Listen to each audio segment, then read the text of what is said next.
آپ کو کتنی رشوت آفر ہوئی اور آپ کو کتنے تھریٹس آئے؟ جتنا بڑا برانڈ ہوتا تھا، جی جتنا بڑا نام ہوتا تھا، وہ چاہے ریسٹورینٹ ہو چاہے فیکٹری ہو، اتنی زیادہ رشوت کی آفر، اتنا زیادہ بڑا تھریٹ. کتنے ملین؟ یعنی ملین آپ اندازہ لگائیں کہ یہ آپ کو میں بات کر رہا ہوں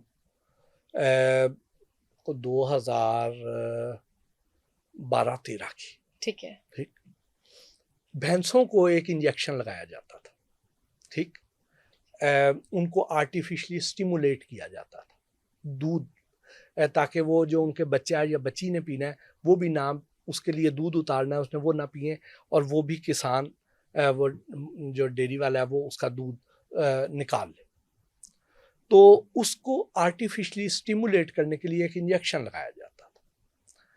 وہ اس انجیکشن کا نقصان یہ ہوتا تھا کہ بھینس کا باڈی ٹیمپریچر بڑھ جاتا تھا، جیسے اسے بخار ہو جاتا ہے جی ایسے ہوتا تھا، اس کے تھنوں میں انفیکشن ہو جاتی تھی، جانور اور وہ جو انفیکشن ہوتی تھی اس کی وجہ سے اس میں پیپ ہوتی تھی اور وہ دودھ میں پس آتی تھی، پیپ آتی تھی.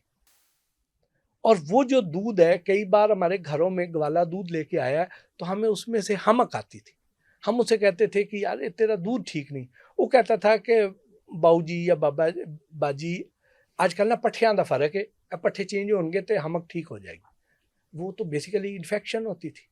اچھا، اب اس کی وجہ سے بھینس کا حمل بھی نہیں ٹھہرتا تھا، بھینس جلدی مر بھی جاتی تھی.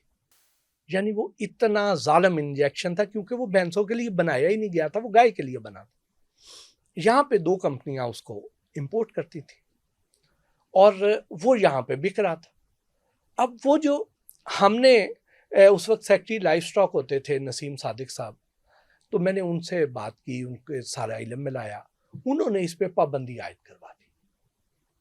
انہوں نے یہ عدالت میں پابندی چیلنج کر دی. اب ہم یہاں سے پیش ہوتے تھے اس پابندی کو لگائے رکھنے کے لیے، اور وہ ہوتے تھے کہ ہم ہٹا دیں.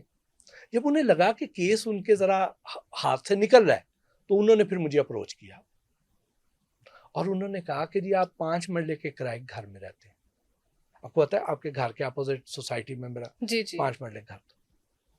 تو انہوں نے مجھے اس وقت ڈی ایچ اے میں 1 کنال کے فرنشڈ گھر کی آفر کی.